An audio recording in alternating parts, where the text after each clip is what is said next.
recording. No, that was not being recorded, but that's okay because this was all covered in yesterday's lecture. We just went back through this flow chart again. For those that are watching the recording, I apologize. Just missed the first little bit. We started class late, and I just covered the male flow chart again. We just did a little bit more of a practical approach to looking at what would happen if we inhibited just FSH.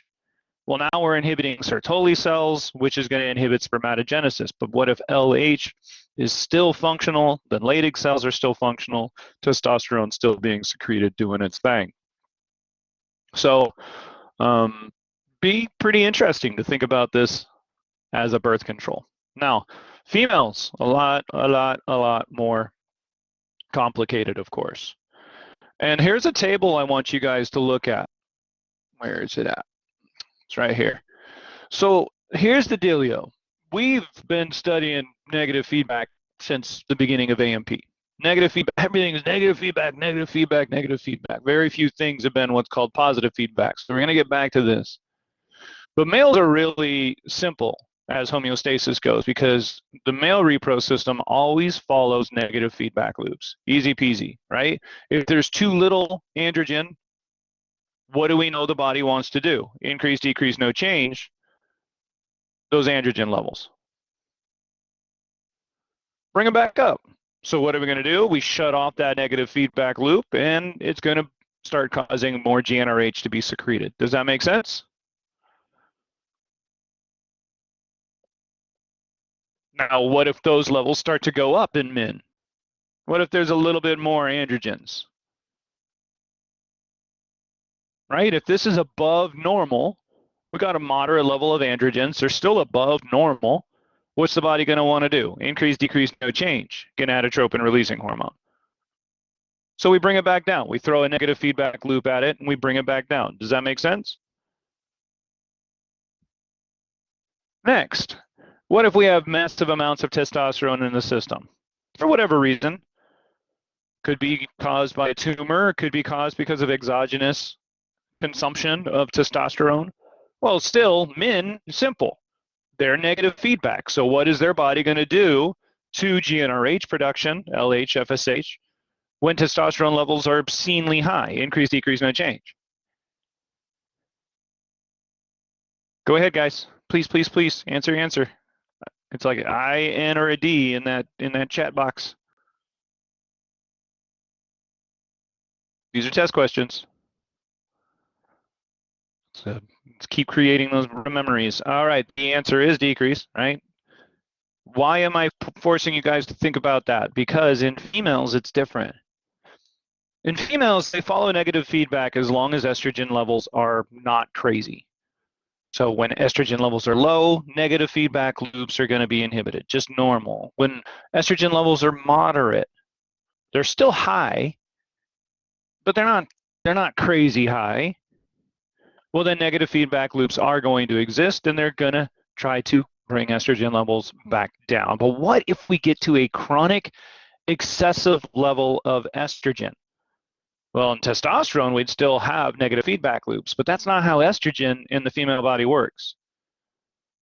When estrogen levels are at a very high level for a long period of time, chronic excessive, it's going to flip a switch in the brain. And instead of having a negative feedback loop, it's going to switch it to a positive feedback loop. So what's going to happen to GnRH secretion in that case? Increase, decrease, no change.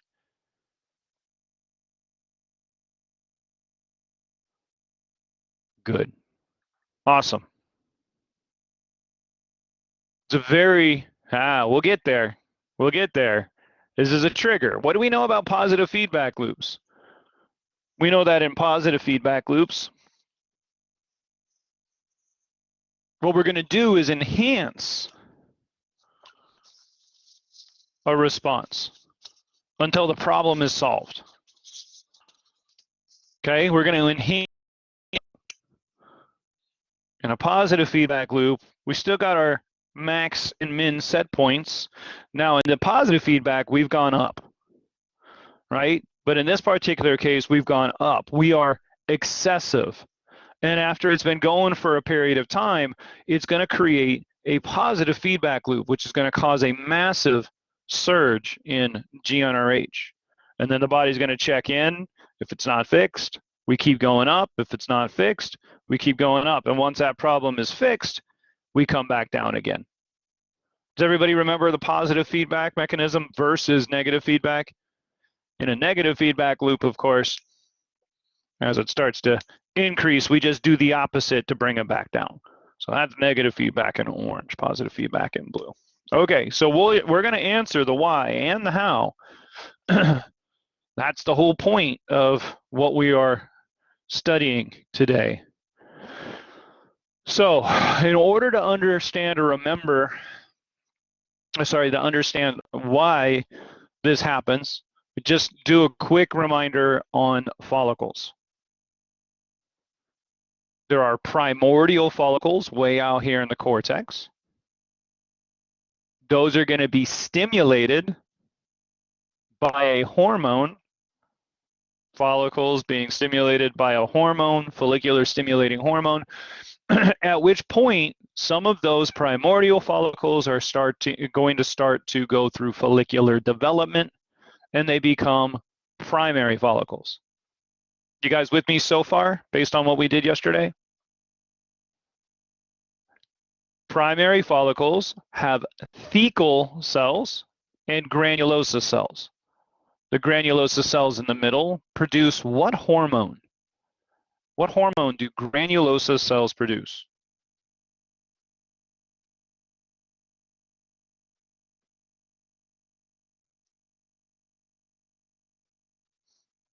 Ruh-roh. Go ahead and press enter if you're waiting for me to say that. Oh no, what hormone? Here we go. Granulosa cells are the one that secrete estrogen. Can everybody do me a favor? Write that down again. Granulosa cells secrete estrogen. What are those thecal cells on the outside secreting?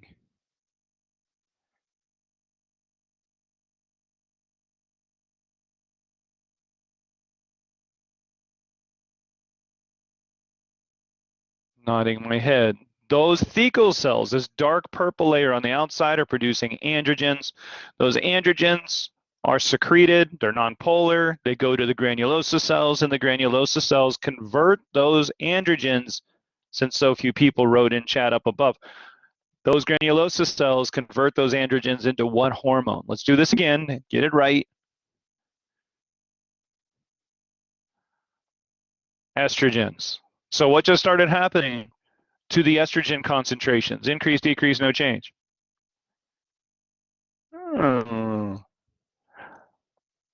Estrogen levels are going up. Interesting. They're not super high yet, but estrogen levels are going up.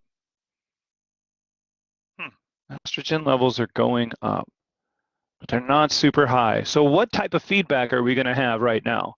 We're starting to get an increase in estrogen. Oh, so we're going to have a negative feedback loop talking back to the hypothalamus. So what hormone in the hypothalamus will be inhibited at this time? Due to negative feedback. From the hypothalamus, not from the anterior pituitary. Heather and Parker, you're not wrong, but you kind of are. Because we're also going to have, because I was asking about in the hypothalamus, that's the only reason why you're wrong. Okay, so GnRH will be inhibited. Does that make sense? In the hypothalamus, because that's the hypothalamic hormone. Now, estrogen will still have a negative feedback loop on the anterior pituitary. So in the anterior pituitary, what two hormones will be inhibited?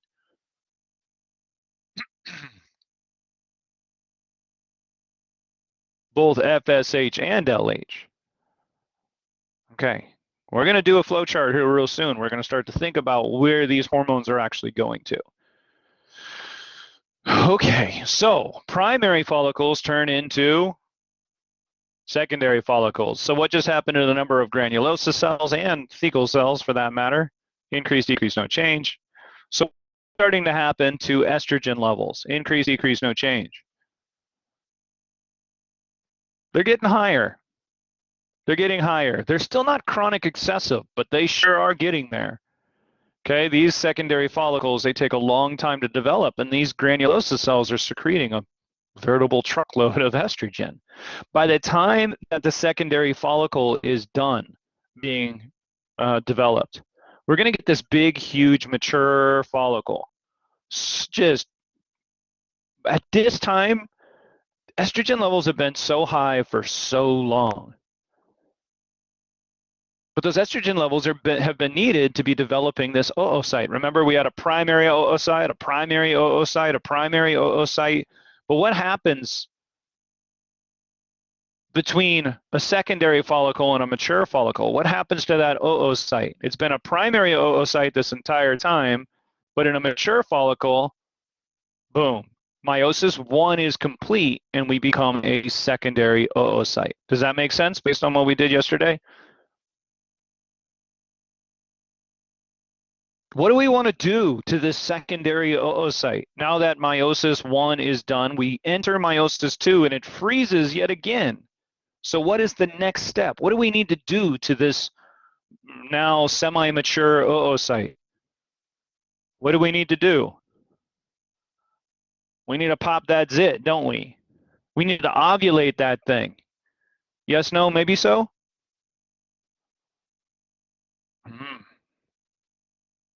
There's the trick. We're going to be dealing with this positive feedback loop and how that helps with ovulation, okay? That's the switch. That's why females are different, because we actually have to have an event in females occur that doesn't even come close to happening in the male. I want to remind you guys about this corpus luteum, though. Okay, this is a really important post product. The ruptured follicle, big, huge, open, just hemorrhaged space. Let's fill that in with some fats, which we're going to start to continue to use these granulosa cells. We don't want to waste all of these wonderful things. We still want to produce hormones. So what 3 major hormones are produced by the corpus luteum? This is going to be a bigger list than what you guys have been writing. 3 should be in your answer down below. 3 hormones.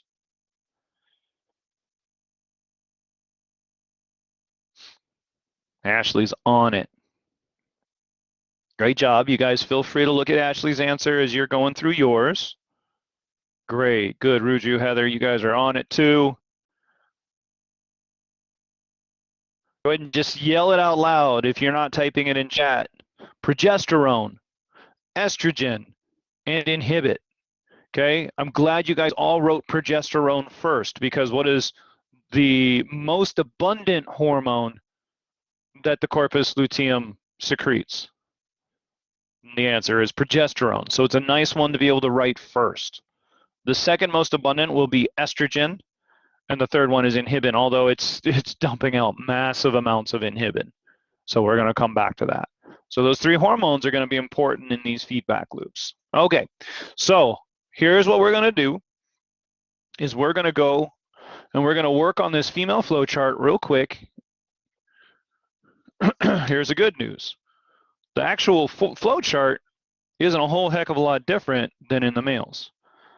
Okay, we still have GnRH.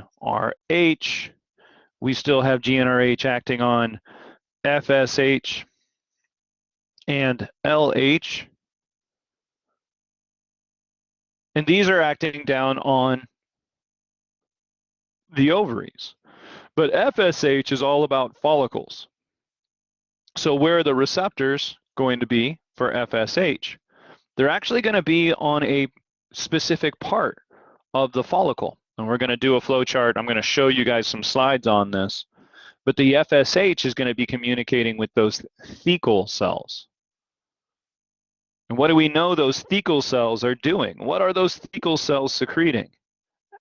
As they're being stimulated, those thecal cells are going to be secreting androgens.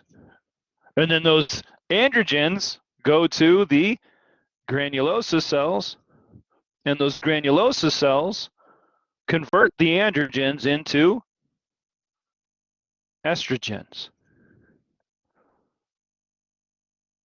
And then the estrogen, because we have, and in this flowchart that we have right now, these are just moderate low levels of estrogen. We're going to make sure to understand that we're in a specific stage. This is called early follicular stage. There's going to be a bunch of other stages to think about. But because estrogen levels aren't super high yet, now we're going to end up with a negative feedback loop and a negative feedback loop. GnRH and FSH and LH are all going to be trying to be inhibited. But at this point, we've already started this process. So thecal cells are still going to be pushing out androgens. Then we're going to have granulosa cells, and we're going to have estrogen, and we're going to have a positive feedback loop down here. But do we want more folliculars, more primordial follicles to be developing if we're already developing a bunch?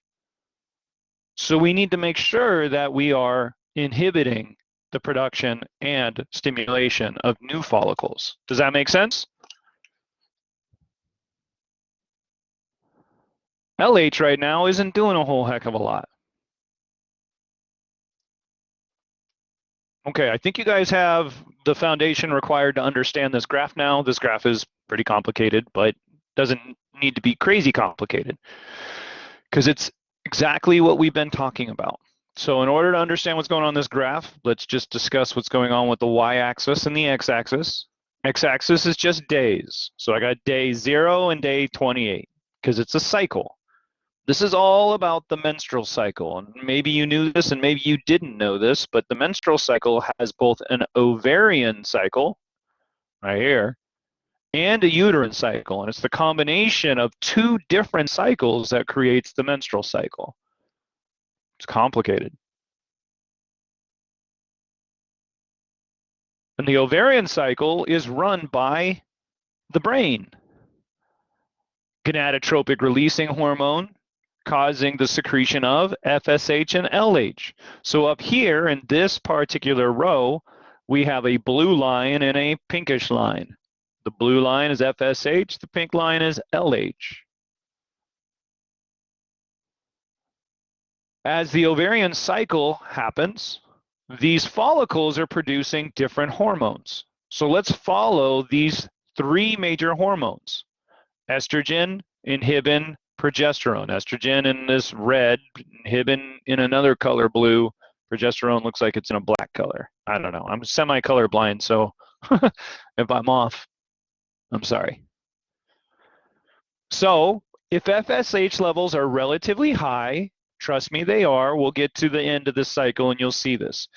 Let me just get you guys to think about this. If FSH levels are relatively high, this is follicle stimulating hormone. That's what's going to trigger primordial cells to begin to develop into primaries. There's a larger primary, and at this point we have a, what's going on here? Because there's an antrum, here's a smiley face, it's a one-eyed monster. What type of follicle do we have here if there's an antrum?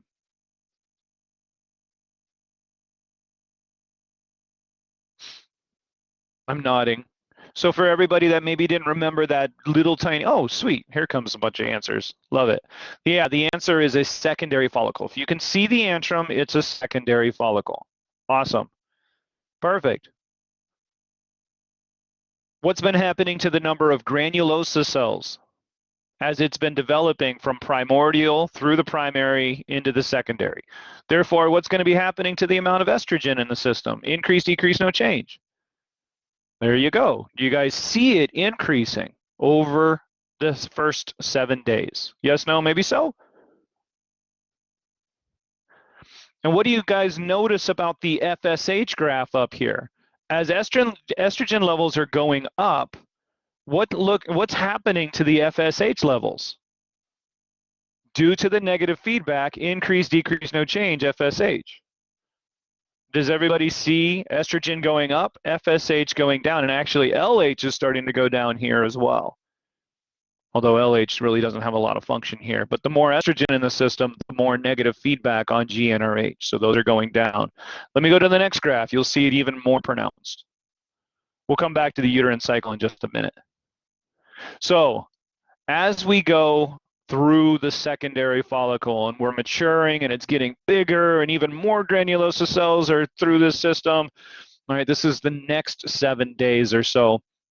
This entire time, this follicle is just getting bigger and bigger and bigger and is producing more and more and more estrogen. Look at this red line just taking off. And as the red line takes off, don't forget, we're not at chronic excessive yet. We're at high levels, yeah, but it's not chronic excessive yet. So what is going to be happening? Negative feedback loop or positive feedback loop? If we're not at chronic excessive yet, it's still negative feedback. And check out that FSH line. FSH from the brain is being secreted to a much lesser degree, right? We are dropping the amount of FSH in that system. LH is already tanked. LH is kind of at its all-time minimum down here. Yes, no, maybe so? So we've been trying to decrease it, but it's already low. All right. Now, when we reach this mature follicle, this is called the late follicular phase. Over here is early follicular phase.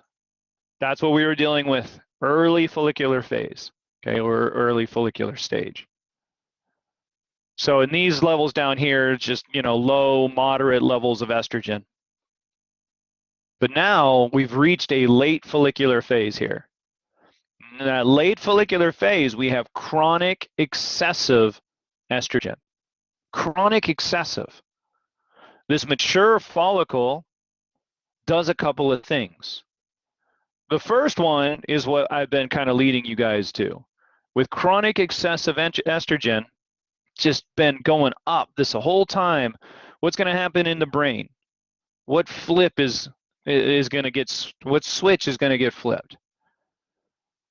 Are we still negative feedback or are we now positive feedback?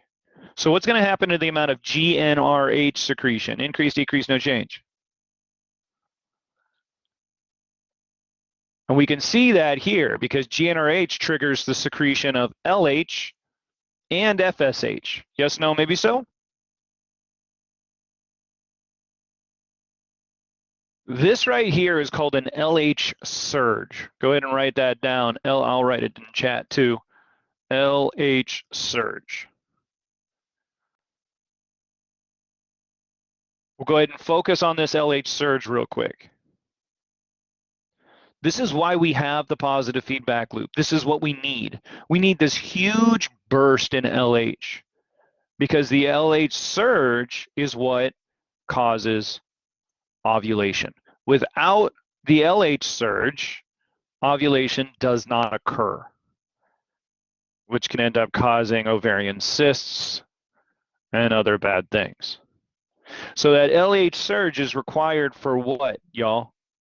What does the LH surge do? This big, huge peak in LH, what does it do? Causes ovulation. It's required for ovulation. What if you had a patient who you were going to be doing, some sort of in vitro fertilization process with, and you wanted to cause her to ovulate? You've already triggered a massive amount of follicles to start developing, and we need her to ovulate so we can get those eggs, harvest them, fertilize them. What are you going to give her to cause her to ovulate? You're going to give her LH. You got it. Does that make sense? Forces ovulation. What if we want her to massively overproduce follicles, mature follicles? So we end up with, a half dozen or 8. We're going to give her a drug that stimulates follicular development. And how can we do that? We can trick the brain into thinking, well, I like that you went to FSH, but we're going to trick the brain into thinking that there's no estrogen. So we put in a drug that blocks the estrogen receptors in the brain. They don't block estrogen receptors anywhere else, just estrogen receptors in the brain. So the brain doesn't think estrogen's there. So if estrogen levels are going up, but the brain doesn't think that estrogen levels are going up, what's going to happen to this blue line? Is it still going to decrease? Nope. FSH stays elevated. So what's going to happen? We're going to get multiple follicles developing rather than a limited number. Now we're just overly developing follicles. And this is what we do for in vitro fertilization in women. You want to make a fertile myrtle, that's how you do it. You trick the brain into thinking there's no estrogen. What about birth control? What if you want to trick the brain into thinking that there is a moderate amount of estrogen all the time? That's what birth control is. It's a moderate amount of estrogen, progesterone all the time. Then you take a placebo, so it drops back down again, and then get back on that pill, and it's going to bring the estrogen levels to here. So if those estrogen levels are always reading at about this level, not chronic excessive because the placebo, then we're shutting down FSH eternally. Does that make sense? That's how the birth control works. It's just a negative feedback loop. That's all you're doing is messing with that negative feedback loop. All right, cool. Let's get back on track here. I like making you guys think about that stuff because it is practicality in what you are actually learning. There's one more thing going on here with this mature follicle. As this follicle matures and as we start to get this secondary follicle turning into a mature follicle, and then within the mature follicle we have this secondary oocyte, this mature follicle starts to push out inhibin. Why is this inhibin important during this time of chronic estrogen? What does inhibin inhibit?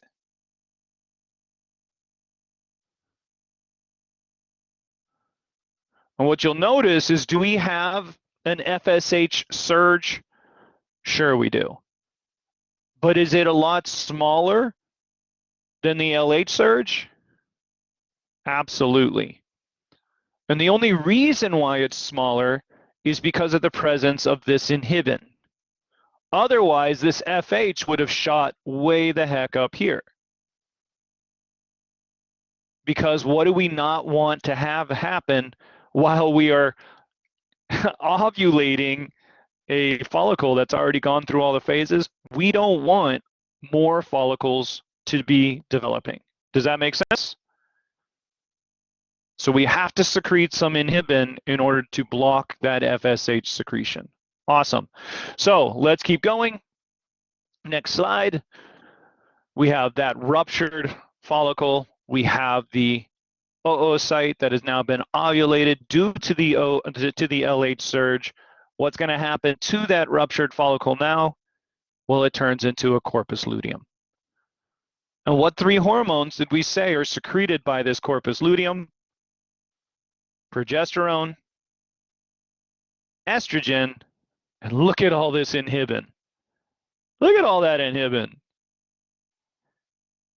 Look at this estrogen levels. Because the estrogen levels dropped when the mature follicle was, done, ovulated, and now that corpus luteum finally takes back over at about day 17, 18-ish.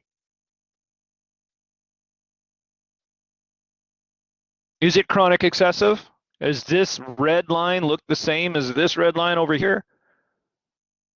Nope. So these are moderately high levels, but not chronic excessive. So due to the estrogen, what are we going to have? Negative feedback on FSH and LH. And you can see how both of these guys have tanked out. Progesterone, a little bit of negative feedback, but the most important thing progesterone is doing is it's getting the uterus ready for implantation.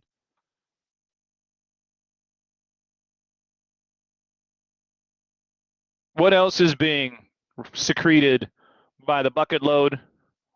Inhibin. Because what do we want to make sure does not happen? If we already have a follicle waiting for fertilization, we do not want to be developing more follicles. So all three of these things combined are just creating flat lines down here. But what's going to happen is that if pregnancy does not occur, well, this corpus luteum is going to regress and it becomes a corpus albicans. So what's going to happen to progesterone secretion? What's going to happen to estrogen secretion and inhibin secretion? Increase, decrease, no change, as this turns into a corpus albicans. And therefore, what's going to start to happen to FSH? Increase, decrease, no change. If we lose the negative feedback, FSH should start to go back up again, and boom, there it is. And FSH goes up, elevates, stays elevated for a period of time, and that's helping with the development of those follicles. Did that make sense to everybody? We're looking at different hormones all at the same time, going through the ovarian cycle, ovarian hormone levels, and how they relate back to the gonadotropic hormone levels, because it's always a negative feedback loop we need to be thinking about. Love it. Awesome. So let's go down to this uterine cycle, because I think it's just easier to understand. Is that when the functional layer of the uterus, remember the functional layer of the endometrium, regrows itself every single month. When it's regrowing, there's a specific hormone that's helping with the regrowth, with the proliferation, with the production of new cells. That hormone is estrogen. So as estrogen levels start to ramp up, these estrogens are helping with all sorts of things, from bone growth, bone development, muscle, normal organ function, sympathetic nervous system function. Estrogens are a really important hormone for women in growth, both muscle and bone specifically. And they help with proliferation of a lot of other cells, like the functional layer of the endometrium. So now we have grown up this functional layer. But what happens post-ovulation is progesterone really takes over. Progesterone starts causing these new cells and new glands to secrete everything they need to secrete. The list is very long. I'm not going to teach you guys everything that the uterus secretes, but in essence, it's trying to prepare itself for pregnancy, for implantation. So, and also, by the way, there's estrogen still in the system, so we still get a little bit more proliferation of that functional layer. But what's going to happen when we lose estrogen? What's going to happen when we lose progesterone? Is this functional layer getting what it needs? Is it getting the support it needs? It lost its support group. Therefore, it's the loss of estrogen, it's the loss of progesterone that causes menses.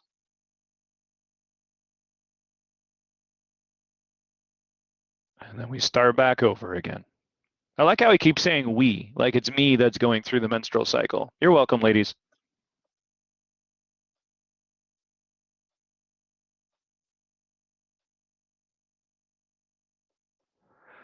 Yeah. Pretty cool stuff. And then down here, body temperature.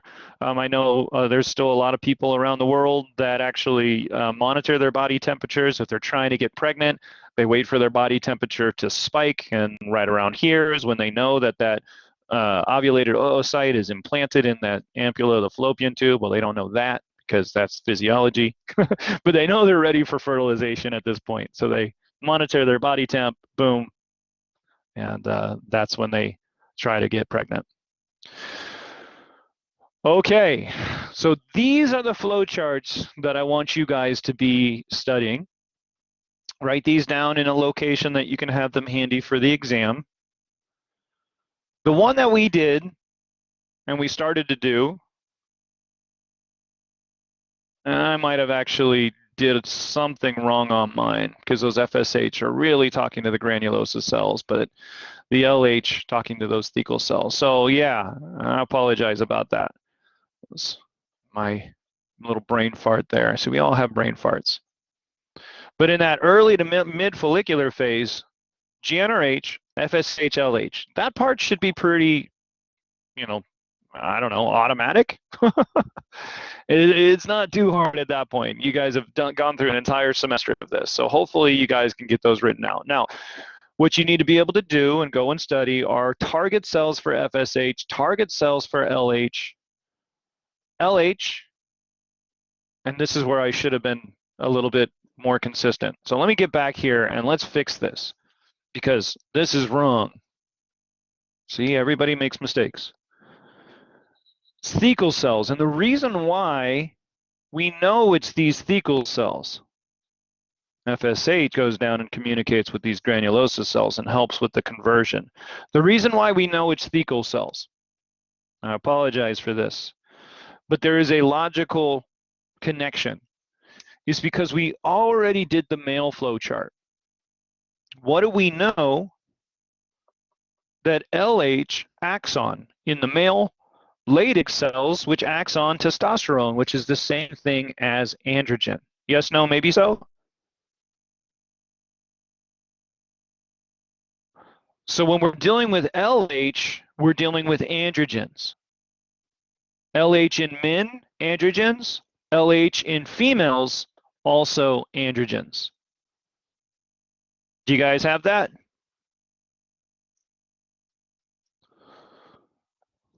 Sorry for that brain fart.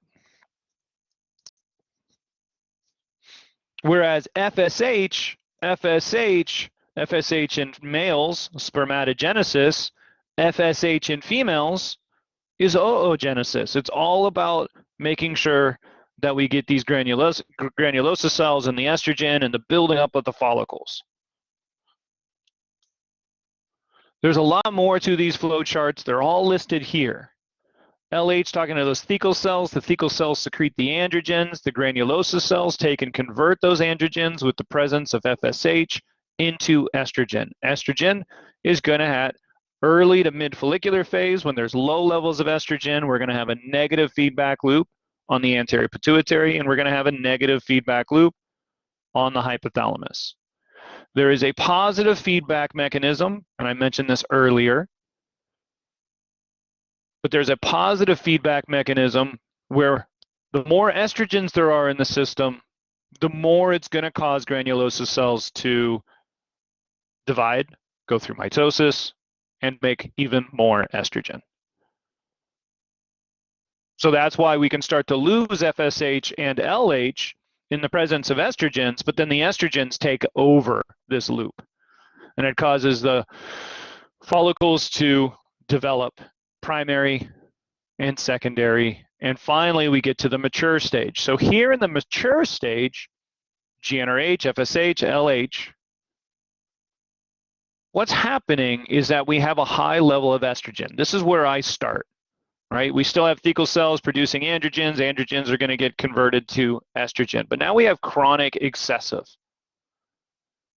Therefore, we no longer have a negative feedback loop. Now we have a positive feedback loop. Make sense? Progesterone also plays a small role. It's going to act as a positive feedback mechanism on GnRH and LH. Cool. Awesome. The good news is we know we're going to get a surge in GnRH. And that surge in GnRH is going to try to increase LH and FSH. LH surges, and that's going to allow for ovulation. Why does FSH not surge to the same level as LH?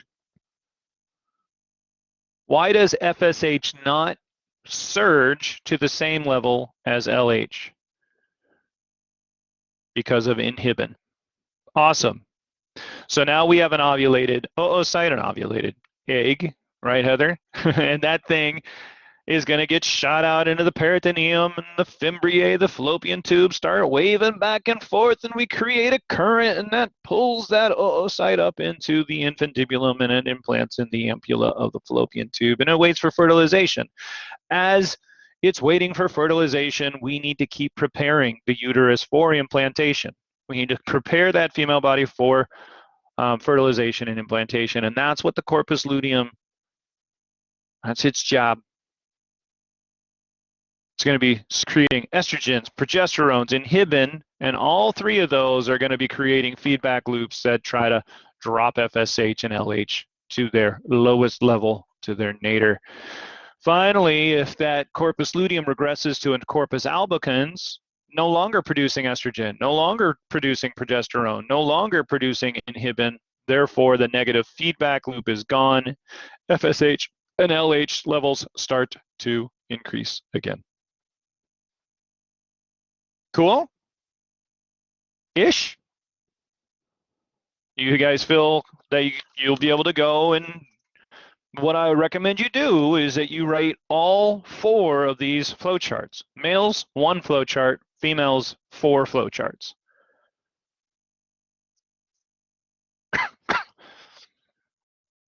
All right. As I mentioned earlier, I am still going to use the class time that we missed earlier. If you guys need to leave at our normal class time, I understand. I recommend staying as long as you can.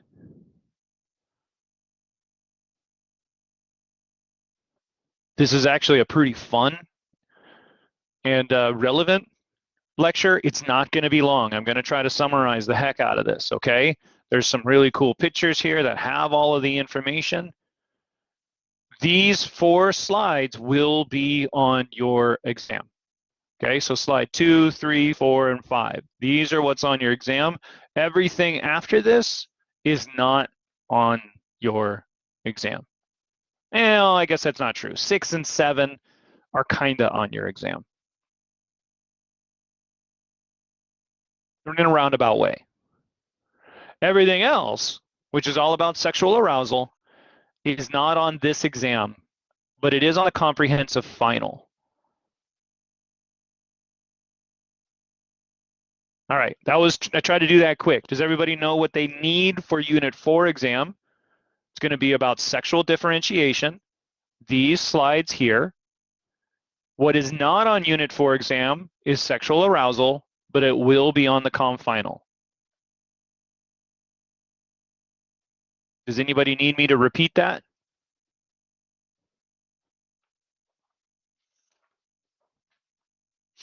All right, cool. So, let's see here. Okay. What I am going to do to try to make this as concise as possible,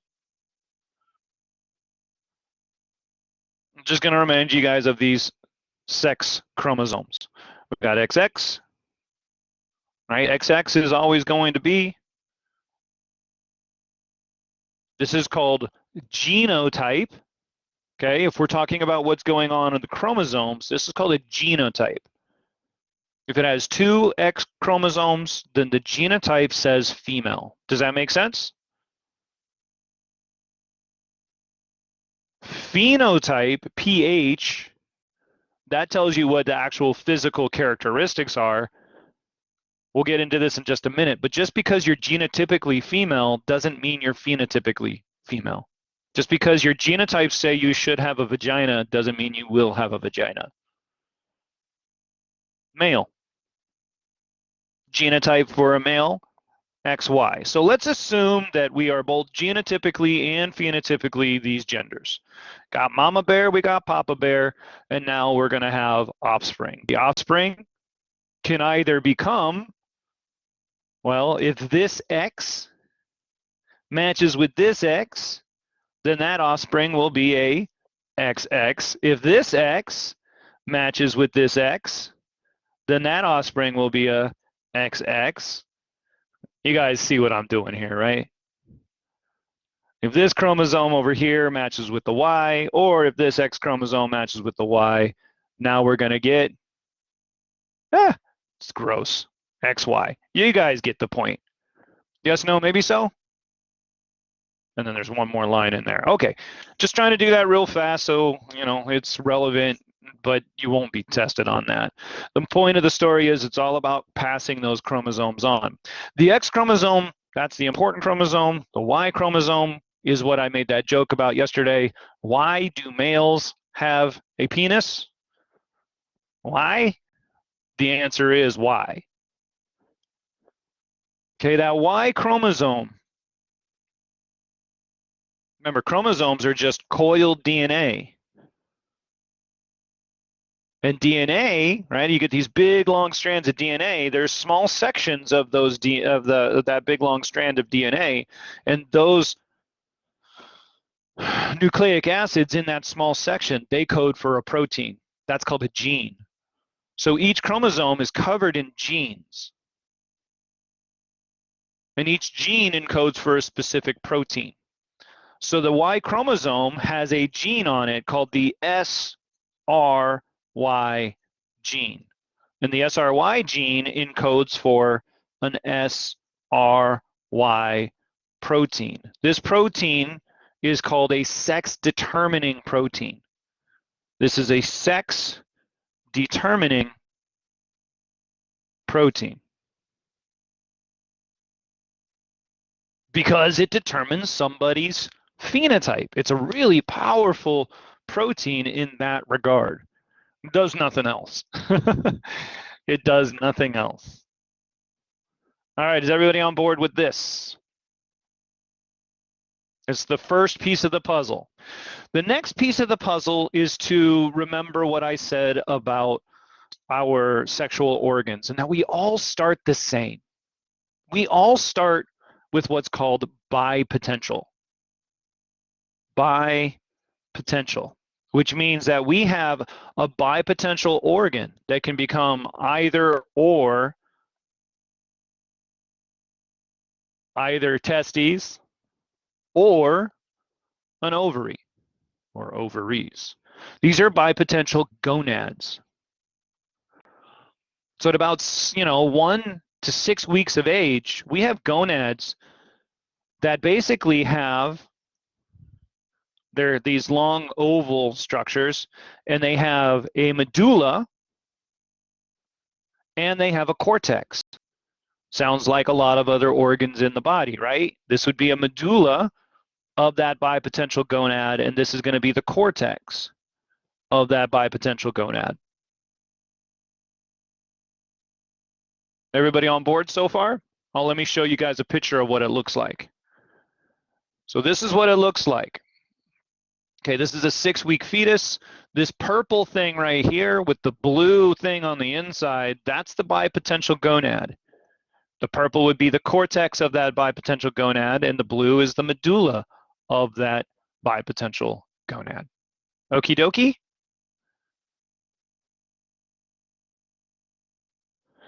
Now, each part of that bipotential gonad can become something different.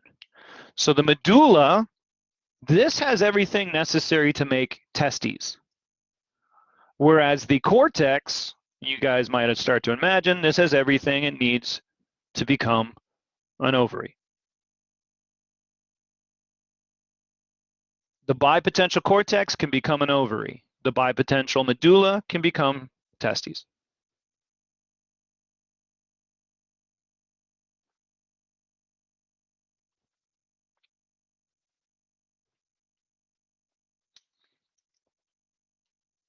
All right, there are 2 more things that everybody at about 6 weeks of age has. There are 2 tubes, or ducts. One's called a Wolffian, named after the guy that found it. That's not the right word.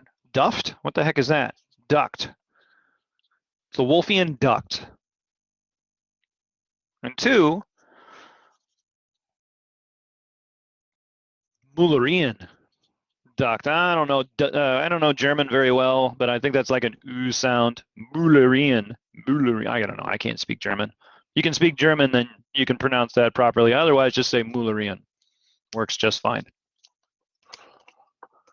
We got a Wolffian duct and we got a Mullerian duct. So everybody at 6 weeks of age has both of these ducts that are available. Now, the Wolffian duct, these can become male internal genitalia. You guys can probably imagine, what can the Mullerian ducts become?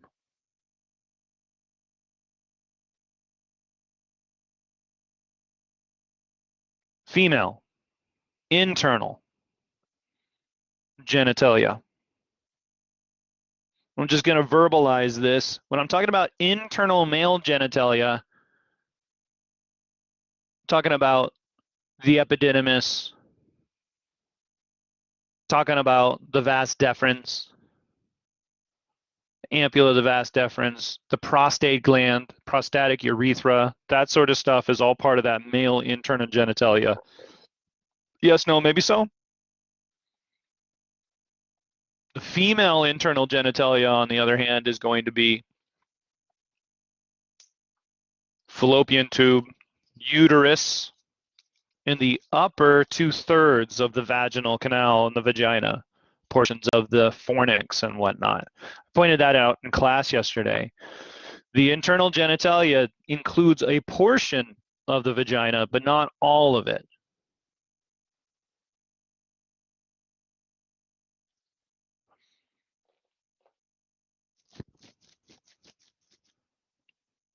Everybody have this all written down? Because this is the foundational knowledge that you guys need.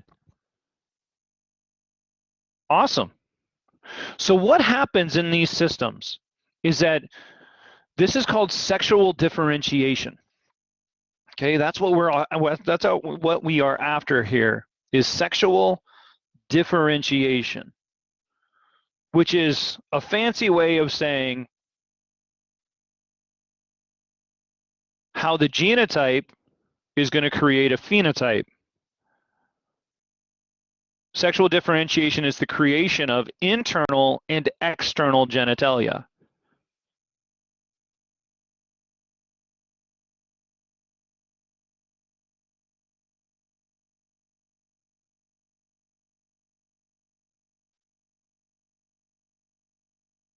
That's just a fancy way of saying that.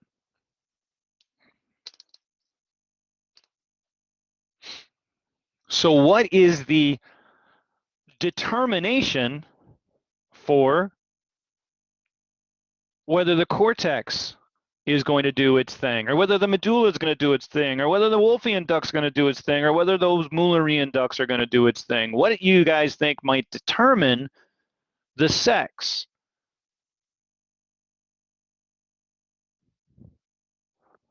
What do you guys think, I'm using a key word, might determine the sex?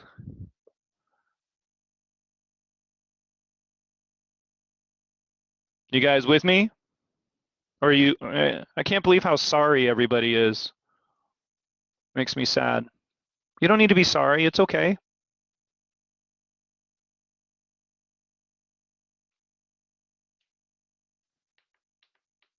It's all about that SRY. It's all about that SRY. Okay? The flow chart for this is really easy. If we have an XY, then there is an SRY gene. And if there's an SRY gene, then that SRY gene should be producing the SRY protein. And as long as this SRY protein is in the system, as long as we have SRY protein, well, what do you guys think? If we have an XY, what is going to develop? The medulla of the bipotential gonad or the cortex of that bipotential gonad? Sure. So we develop that medulla. And if we develop the medulla,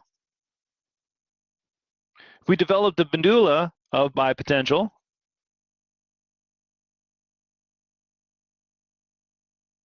now we are going to create testes. And what two cells of our testes do you guys already know exist? You've already done flow charts on these two cells. What are the two most important cells of the testes? One, you guys learned, is all, yeah, you got it, is all about spermatogenesis, and the other one's all about testosterone. What are those two cells, y'all? Yes, yes, yes, I know they're already written in chat. So let's go out with the flow chart. Testes are going to, one, if we have testes, then we have Sertoli cells. And if we have testes, then we know we have those interstitial or Leydig cells. Yes, no, maybe so? If we have testes, then we have these two cells. What do we know Leydig cells are producing?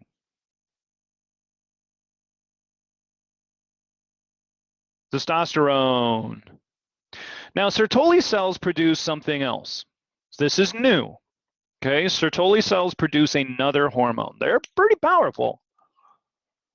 They produce a hormone called AMH.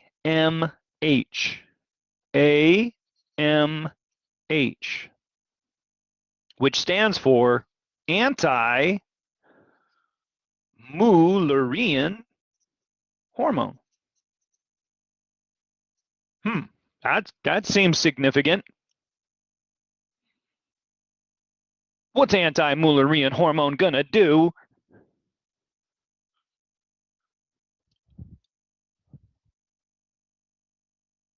It's gonna cause that Mullerian duct from developing. It's gonna stop. I think I said cause, but yeah, it's gonna stop that Mullerian duct from developing, because the Mullerian duct, if it develops, is going to turn into female internal genitalia. True story?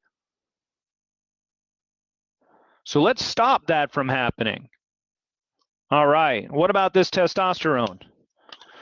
Well, testosterone's pretty powerful, because testosterone now is going to cause those Wolffian ducts to develop.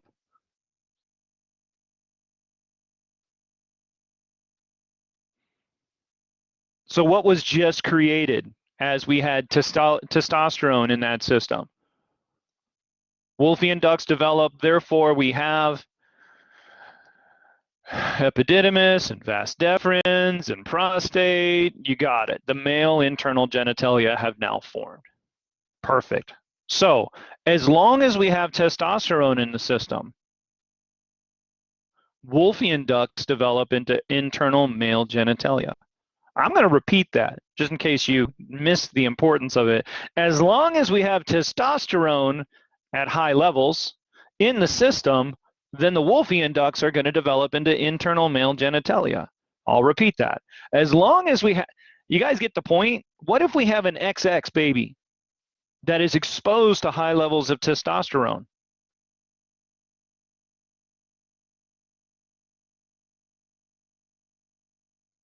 What's going to start developing in that XX genotype?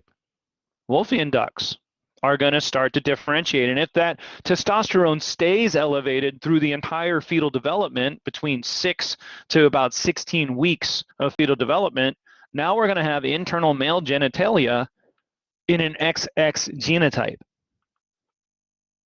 That being said, if they didn't have Sertoli cells and they didn't have AMH, we also have female internal genitalia. This is very rare, by the way, but it is possible. What I just mentioned is a very rare type of phenotype where we have both internal male and internal female. But physiological, it is possible, and it does happen. The next step is that both males and females have the ability to convert testosterone. Okay, both males and females have the ability to convert testosterone into something called DHT, which stands for dihydrotestosterone.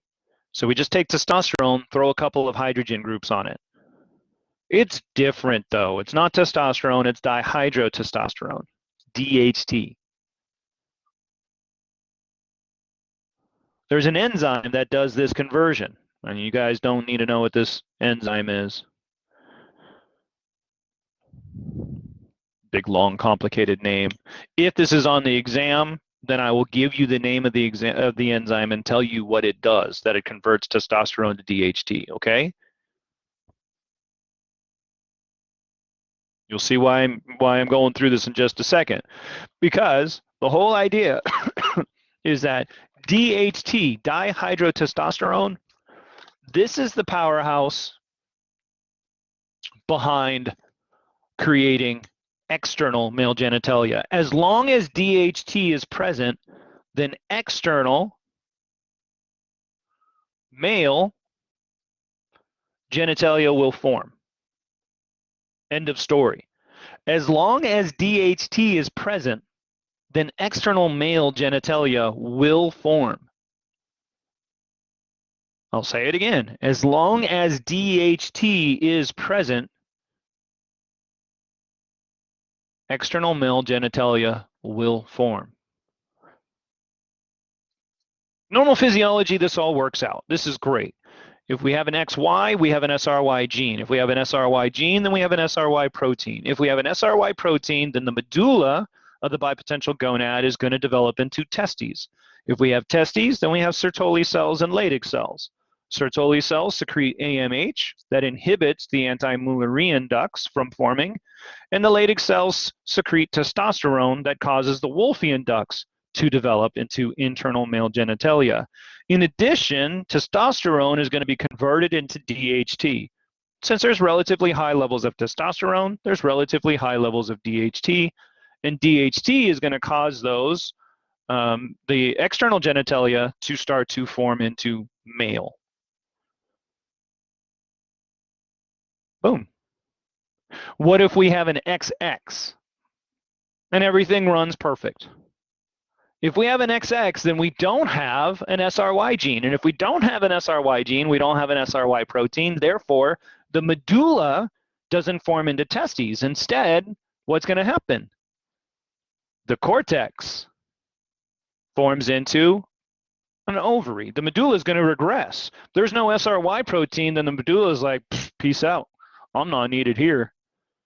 And the cortex is going to form instead. So now we're going to have an ovary. And if we don't have testes, you got it. That's all it takes is the absence of SRY protein. Even if you have the SRY gene, but that fetus isn't able to produce the SRY protein, boom. Now we got, again, genotypically, where the hell is my XY? In that case, we'd have a genotypically male, XY, but that SRY protein was never produced. Therefore, phenotypically, they're going to be female. But yeah, if there's no testes, then there's no Sertoli cells, therefore no AMH, and the Mullerian ducts are not going to regress. It's not, if there's no AMH, we're not antiing this thing. So we're going to form female internal genitalia. If there's no testes, there's no Leydig cells, so there's no testosterone or low levels of testosterone, so the Wolffian ducts are not going to develop. They're going to regress. And if there's no testosterone or low levels of testosterone, then there should be low levels or no DHT, therefore female external genitalia. You only need to learn one flow chart, which is this one.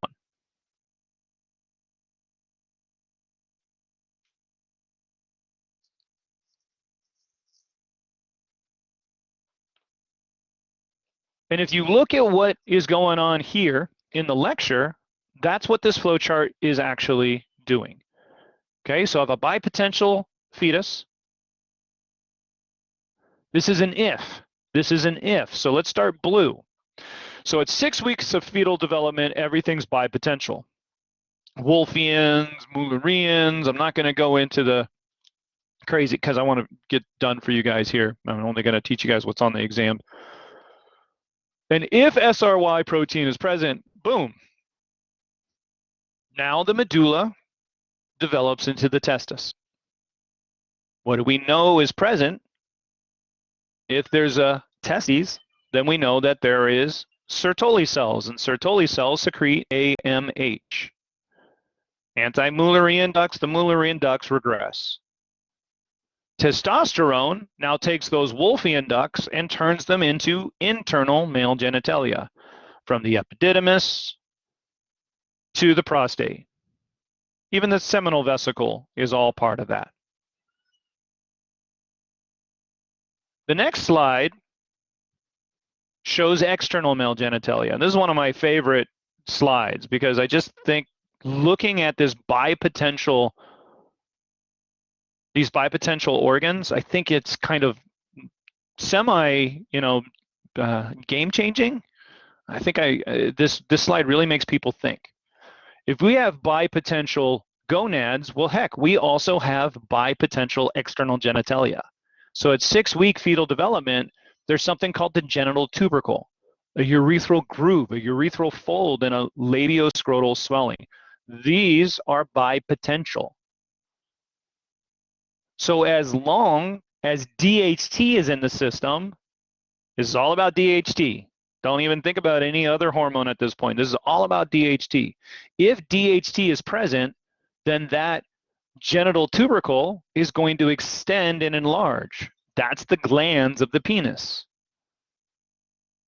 If DHT is present, then the urethral groove is going to start to merge. And the labioscrotal swelling is going to start to turn into the scrotum. The urethral fold turns into the shaft of the penis. The labioscrotal swelling turns into the scrotum. Crazy. And now if DHT is not present, well, the genital tubercle doesn't turn into the glands of the penis, it's just the glands of the clitoris. The urethral groove, well, that's not going to fuse to become the body of the penis. Instead, that urethral groove is right here in the middle. It's basically that vestibule. And the urethral folds off to the side and the labioscrotal swelling, well, it's not going to be scrotum anymore. Now we're going to have labia. The urethral fold is all going to be part of that labia minora and labia majora. I'm not going to test you guys on all these things. I just think that it's game changing. I think that it is eye-opening for people to understand that, you know, males and females, yeah, we're super different. We're not that different. And that's why these intersex conditions, they exist, and we need to be aware that they exist. And this is just phenotype, genotype stuff. This is just sexual development, sexual differentiation. This is where the genotype and the phenotype don't match. There are two types of intersex conditions.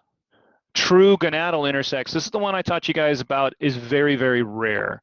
This is basically both internal male and internal female.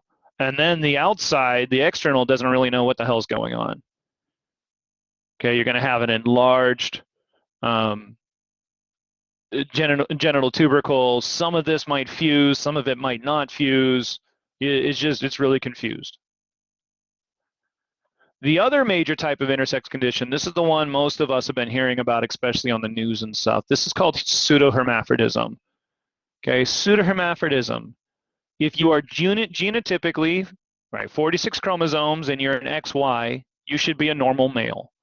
46 chromosome and an XX, you should be a normal female. But in a 46XY intersex, you are genotypically male, but your external genitalia look mostly female. It's not going to be perfect, but why would that be? What hormone is lacking? If the external male genitalia look female, what hormone was lacking in that fetal development? That's all it takes. It's one freaking hormone, and it causes this entire world to go up in an uproar. I don't get it. DHT, it's all it takes. If we don't have the enzyme to convert testosterone into DHT, you're going to have internal male genitalia, but your external genitalia are going to be female. That's all it takes.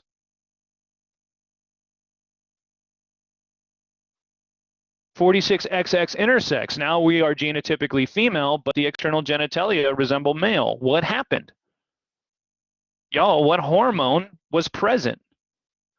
Even though you're an XX, even though you didn't have Leydig cells and testosterone, what hormone was present during your development? DHT. It's all about DHT. All these pseudohermaphrodism disorders are about DHT. They're the ones that I will focus you guys on mostly for the test, okay? You should understand this entire flow chart and what would happen if we lost AMH. But most of what I'll focus you guys on is DHT. Is that clear? Lots of different reasons for this. Mom just needs to be taking androgens.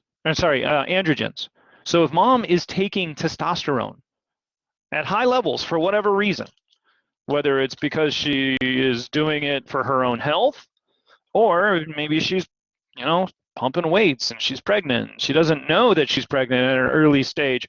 Well, now this baby's being exposed to high levels of androgens. And mama bear, yeah, Anavar, good. Mama bear has the enzyme to convert testosterone to DHT. So now DHT levels are elevated just because the androgen levels were elevated. Does that make sense? Yeah. There are also conditions in which the fetus starts to produce excess androgens, so that could do it too.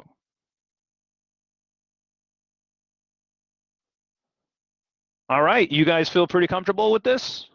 Ish, like you can go and study it? This is it. Just study this flow chart. You can understand this flow chart, you're good to go. This will help you get every answer on my exam about sexual differentiation correct. Just because we started the season, like this is a football season, soccer season, we started the semester where I just greatly emphasized the autonomic nervous system. We've done nothing but talk about the autonomic nervous system all semester long. I hope you guys have a newfound respect for the autonomic nervous system, maybe a little bit of fear for it. Get it? Fear, fight or flight. Don't worry about it. Bad dad joke. I hope you guys realize the importance of the autonomic nervous system. Even though we don't think about it on a daily basis, it is running our bodies and it's keeping us alive. It's pretty amazing. And this even works with sexual arousal. Lots of information on this page. But males and females actually have multiple different phases of sexual arousal, of course. So the excitation phase, this is where the erection occurs, is caused because, well, blood fills up inside of those cavernous spaces, inside of the spongy spaces, and we're going to have vasoconstrictions of blood vessels leaving the penis so that blood stays in the penis, and we get this engorgement. Awesome, great. Well, this can only occur because of a local release of nitric oxide. You guys remember learning about nitric oxide earlier this semester and being tested on it and stuff, right? Nitric oxide is a potent vasodilator. And the parasympathetic nervous system causes local release of nitric oxide in just the penis. Crazy, huh? In other words, the parasympathetic nervous system is required for an erection. Is required. That's rest and digest, y'all. So what if the sympathetic nervous system is highly active? What's going to happen to the ability of that man to have an erection? Increase, decrease, no change. This is ED. This is an erectile dysfunction, right? EDs are enough for a lot of men to not take a drug that will save their life. They're like, what? A byproduct of this, side effect is ED? No, I ain't taking that. I'd rather die. And I'm not joking. This is what these are the people you're going to be dealing with in your career. I'm not joking. This stuff happens. And it's all because if you give them any drug that hyper excites the sympathetic nervous system, boom, they got ED. It's that simple. If we are blocking PNS, get it? Blocking PNS, don't worry about it. And we are activating the sympathetic nervous system. So what about a chronically stressed male? If they are always stressed, remember that is going to cause a trigger of cortisol release. Epinephrine's always going to be flowing in their system. They're chronically stressed and they have a chronically elevated sympathetic nervous system. True story? So what is that stress going to do to the ability to have an erection? Increase, decrease, no change.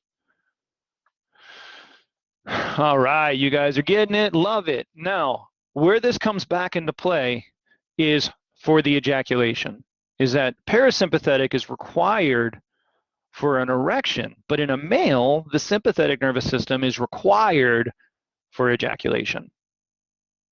So that orgasm is all a sympathetic response. So the male is going to switch from a parasympathetic to a sympathetic during sexual intercourse. Well, crap. What's going to have to happen to that sympathetic nervous system if the male wants to get another erection? So post-orgasm, right, because the penis goes flaccid and everything afterwards, what's going to have to happen? What's required for an erection? What autonomic nervous system? Yeah, now we got to turn that sympathetic back off again and turn the parasympathetic on. Crazy. So this is called the refractory period, where an erection is impossible. And I love that the book does minutes to hours longer with age. Thanks, textbook. Females, what's the difference? We all know female sexual arousal is different than males. And the reason why is because females do not require parasympathetic at all. Their sexual arousal is 100% sympathetic. Can't just be chilling on the couch and then be like, let's go, right? It doesn't work like that. It's all about sympathetic. It's all about a stimulation of the body. Boom. Lots of cool things happening. I wish I can teach all this and test you guys on all this. Literally, like during the orgasm, it actually causes the vaginal canal and the uterus to contract together, which now brings the cervix closer to the external vaginal orifice. That makes it a little bit easier for spermatozoa to actually make it into that cervix. So an orgasm increases the probability of fertilization because it allows more sperm to make it into that uterus. So there's all sorts of cool things that are going on, but no refractory period in women. They'd be good to go because they don't have to switch between nervous systems. Make sense?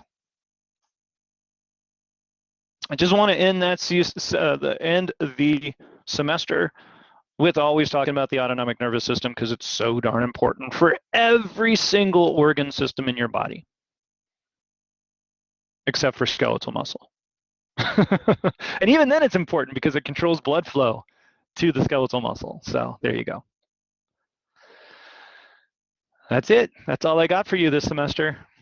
That's it. You have barely anything to learn. Maybe I should have taught you guys more.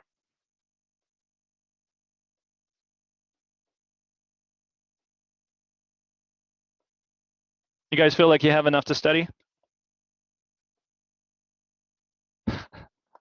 You sure? I can get you more.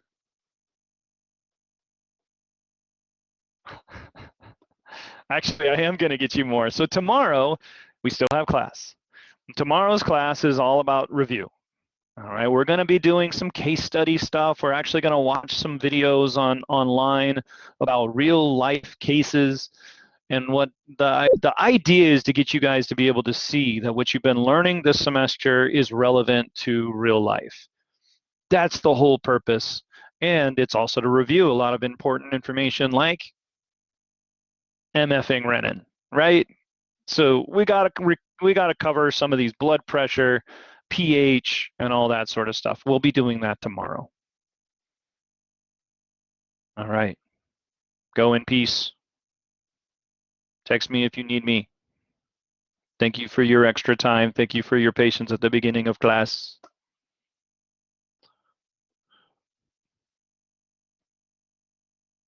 Adiós.